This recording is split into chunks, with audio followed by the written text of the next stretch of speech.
a lot of research done, and other than that, very early, and the second part is, am I right or wrong? Are you seeing, because you live with it, it's your total passion. Are you seeing more usage than what I'm seeing?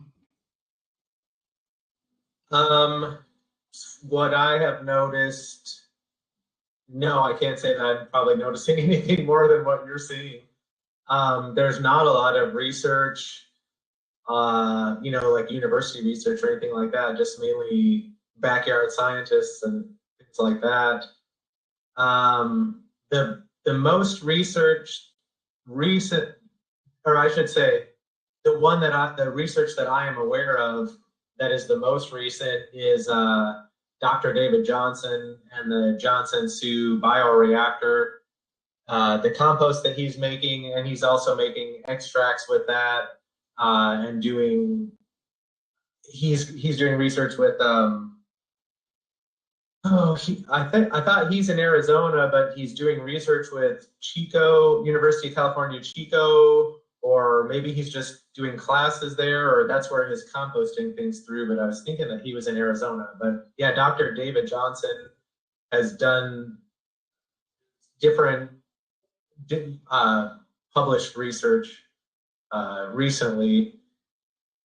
What I notice from my following and from seeing people that Elaine have worked with is that most people that are interested in this type of thing are in other parts of the world where they're not having big pharma cram down their throat pretty much on a constant basis, or people who don't have access to those chemicals, and are basically kind of fending for themselves, trying to find natural fertility and ways to fertilize their plants that they can provide on the farm or just for their own needs. So yeah, I haven't, other than mentioning those ones that her name's, I'll put this, well, I'll cover up her email and everything. You can do a Google search for her name, Dr. Gladys Zanatti, Aerodale. She's done so. She has one published paper that I was able to Google and find some information on. The one that I was talking about regarding nematodes. But other than that, it's really hard to find any recent research on compost or compost extract. I don't know why. I know the USDA organic regulations have become more lenient when it comes to things with compost tea.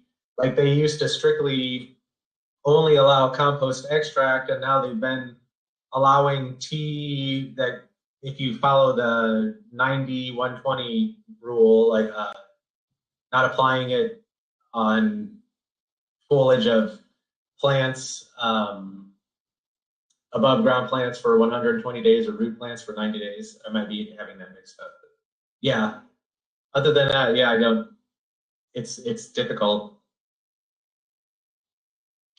So let's go to soil fertility here, which is something you, when we were talking about microscopy, it's one of the things that you're measuring there. And we just saw a root mass, which was clearly very had a high level of soil fertility in it. It's really easy, by the way, to determine by visual, by your eyes, sort of non-healthy soil from healthy soil. I can talk about this experiment. This is pretty neat experiment if you want me to talk about it. Yeah, let's talk about that. While I was at Rodale, I wasn't specifically involved with this, but I was there seeing it all happen, and I was alongside the microscope analysis that was taken and everything like that. This was a 6-week experiment where they took you can see in the background there are 4-foot by 8-foot raised beds. and they filled them with manufactured soil, or what's the other word for it? It's basically compost and sand and other things mixed together, giving you like the perfect growing medium that people use to fill in, well, people that have money that are purchasing or building a new home and needing to replace topsoil, whatever, in their lawn, they'll use this this type of soil. So it's an ideal growing condition. That's why you got such great results. But it does show the difference between what can happen. So that picture that you're showing right now is a picture that I took of a picture on my blueberry. That's why it's so fuzzy and not that great. But those roots right there are 20 to 22 inches long. And that's the one that I was holding. And a lot of the soil aggregates had broken off of the roots, and you can really clearly see the roots there, where in the other picture, you can see the difference between compost tea and conventional. So with the experiment, there were 6 raised beds, 6 4x8 raised beds. And 3 of the beds got chemical applications. I believe it was once a week.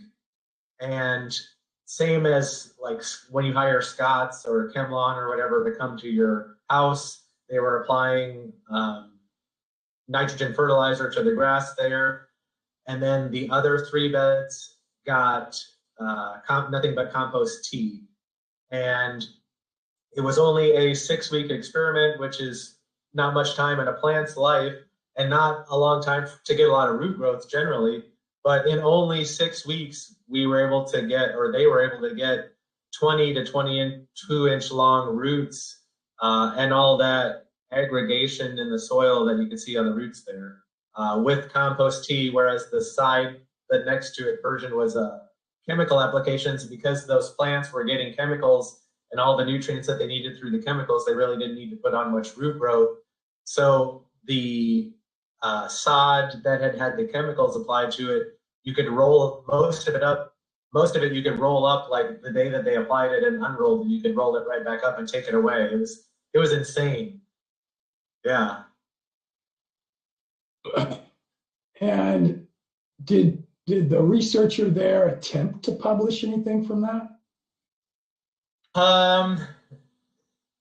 That was an experiment that Elaine put together with James, well, the late James Satillo from Ecological Landscape Management, I believe is the name of his company, out of New York State.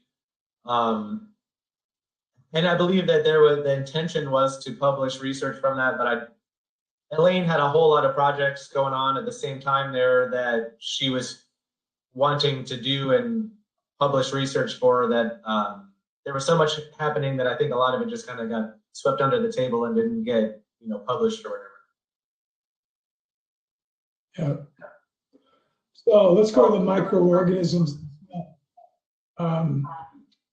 As you would look at whatever you look at, and I'll let you tell us that in a second, between those 2 batches, the soil that had it had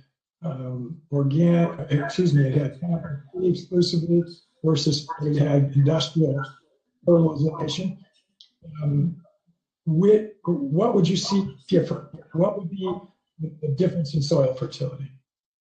And how would you identify that? Well, with the experiment that you were just talking about there, interestingly enough, it was expected to see the characters of the soil food web added through the compost tea. So we expected to see bacteria, possibly fungi, and then protozoa and nematodes. And then with the chemical applications, the expected result was that we basically have just bacteria in there.